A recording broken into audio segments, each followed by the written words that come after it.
नमस्कार मित्रांनो, योजना मराठी टॉक या यूट्यूब चॅनलवर सर्वांचं स्वागत आहे. तर आताची व्हिडिओमध्ये आपण शेतकरी कर्जमाफी 2026 याबाबतची महत्त्वपूर्ण अपडेट आलेली आहे. यामध्ये संपूर्ण जिल्ह्याचे जे कलेक्टर आहे यांच्या माध्यमातून सर्व शेतकऱ्यांसाठी काही महत्त्वाच्या सूचना या ठिकाणी जाहीर केलेल्या आहेत. तर कर्जमाफ होण्यासाठी तुम्हाला हे 2 कामे करणे गरजेचं राहणार आहे. ते पण या ठिकाणी सांगण्यात आलेलं आहे.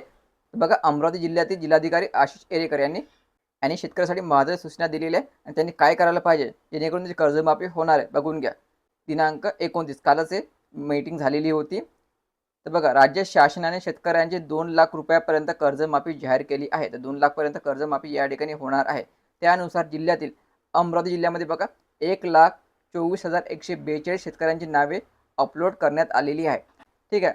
आणि इतर जिल्ह्याचे पण कलेक्टर ऑफिसमध्ये तुम्हाला ही माहिती मिळून जाईल. तर यातील 76,976 पात्र शेतकऱ्यांची पहिली यादी या ठिकाणी जाहीर करण्यात आलेली आहे. तर टोटल जे शेतकरी आहेत त्या 1,64,000 प्लस आणि जे पहिल्या यादीमध्ये पात्र झालेले त्या 76,976. ही यादी गाव पातळीवर प्रसिद्ध करावी असे निर्देश जिल्हाधिकारी आशिष एरेकर यांनी दिली. तर म्हणजे गाव पातळीवर म्हणजे एक तर तुम्हाला यादी जी आहे हे ग्रामपंचायतमध्ये पण पाहायला मिळणार आहे किंवा त्या बँकेतून तुम्ही कर्ज काढलेलं आहे त्या बँकेत पण तुम्हाला ही यादी पाहायला मिळणार आहे. तर याबाबत बैठक झालेली होती अमरावती कलेक्टर ऑफिसमध्ये आणि प्रत्येक जिल्ह्याच्या कलेक्टर ऑफिसमध्ये या संदर्भात बैठक करण्यात आलेली आहे. बघा, राज्य शासनाने शेतकऱ्यांची 2 लाख रुपयापर्यंत कर्जमाफी केली आहे. यामध्ये जिल्हा बँकेचे कर्जदार असलेल्या शेतकऱ्यांच्या खात्यात 2 लाख रुपयापर्यंतची रक्कम जमा होणार आहे. लक्षात ठेवायचं. तर तुम्ही जर जिल्हा बँकेकडून जर कर्ज घेतलं असेल तर तुमच्या खात्यामध्ये 2 लाख रुपये या ठिकाणी जमा होणार आहे. तर राष्ट्रीयकृत बँकेच्या कर्जदारांना बँकेतर्फे कर्ज राईट ऑफची सवलत मिळणार आहे.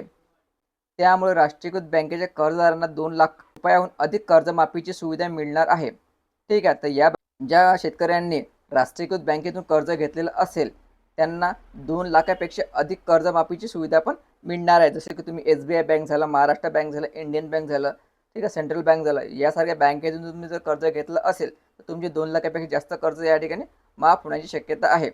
यासाठी आवश्यक असणाऱ्या निधीची तरतूद बँकेने केली आहे. ठीक आहे. हे खूप आनंदाची बातमी आहे ज्यांनी राष्ट्रीयकृत बँकेतून कर्ज घेतलं असेल त्यांच्यासाठी. तर बघा, कर्जमाफीची रक्कम मिळवण्यासाठी शेतकऱ्यांना ॲग्रीस्टॅकवर नोंदणी, लक्षात ठेवायचं, नोंदणी आणि KYC करणे अनिवार्य आहे. ॲग्रीस्टॅकवर नोंदणी म्हणजे फार्मर ID काढणे गरजेचं आहे आणि KYC करणे गरजेचं आहे. ठीक आहे. जर तुम्ही हे 2 कामे केलं असेल तरच तुमची कर्जमाफी या ठिकाणी होणार आहे. राष्ट्रीयकृत बँकेचे कर्जदार असलेल्यांना KYC करीत असताना राईट ऑफची रक्कम वजा जाता शासनाकडून दिली जाणारी रक्कम दिसत असल्याने शेतकरी सहमती दर्शवित नसल्याचे दिसून येत आहे. ही एक प्रकारची व्यवस्था असली तरी शेतकऱ्यांना शासनाकडून 2 लाख रुपयापर्यंतची रक्कम मिळणार असल्याने त्यांना संपूर्ण 2 लाख रुपयापर्यंतची कर्जमाफी मिळणार. कर्जमाफीची गती वाढवण्यासाठी आपले सरकार केंद्रावर KYC करावी लागणार असल्याने ही केंद्र सकाळी लवकर आणि रात्री उशिरापर्यंत सुरू ठेवण्याचे निर्देश देण्यात आलेले आहेत. तर हे खूप आनंदाची बातमी आहे. तर KYC करता यावी यासाठी तुम्हाला KYC जे सेंटर आहे, आपले सरकारचे केंद्र आहे, ते सकाळी लवकर उघडावे असे निर्देश पण देण्यात आलेले आहे. जोपर्यंत तुम्ही KYC करणार नाही कर्जमाफी या ठिकाणी होणार नाही असं या ठिकाणी स्पष्ट म्हटलेलं आहे. यामध्ये बघा, कर्जमाफीची KYCसाठी कोणतेही शुल्क आकारले जाणार नाही. शुल्क आकारल्यास आपले सरकार केंद्राची मान्यता रद्द करण्यात येणार आहे. जर KYC करण्यासाठी तुमच्याकडून पैसे घेत असेल त्यांची मान्यता या ठिकाणी रद्द केल्या जाणार आहे असं पण या ठिकाणी स्पष्ट म्हटलेलं आहे. ठीक आहे. खूप आनंदाची बातमी आहे शेतकऱ्यांसाठी. ठीक आहे. पण तुम्हाला या ठिकाणी फार्मर ID आणि KYC करणे बंधनकारक राहणार आहे. ठीक आहे. तर प्रत्येक जिल्ह्याच्या कलेक्टरने याबाबतची बैठक बोलावून संपूर्ण सूचना जी आहे या जाहीर केलेल्या आहे. तर यामध्ये स्पष्ट म्हटलेलं आहे सर्व शेतकऱ्यांचे 2 लाखापर्यंत कर्ज या ठिकाणी माफ केल्या जाणार आहे. त्यासाठी तुम्हाला फार्मर ID आणि KYC करणे बंधनकारक राहणार आहे. तर काही अडचण येत असेल तर तलाठी कार्यालयाला भेट द्या किंवा बँकेमध्ये जाऊन भेट द्यायची. व्हिडिओ खूप महत्त्वाचा आहे. जास्तीत जास्त शेतकऱ्यांना हा व्हिडिओ शेअर करा आणि पुढील अपडेटसाठी चॅनलला आता सबस्क्राईब करा. धन्यवाद.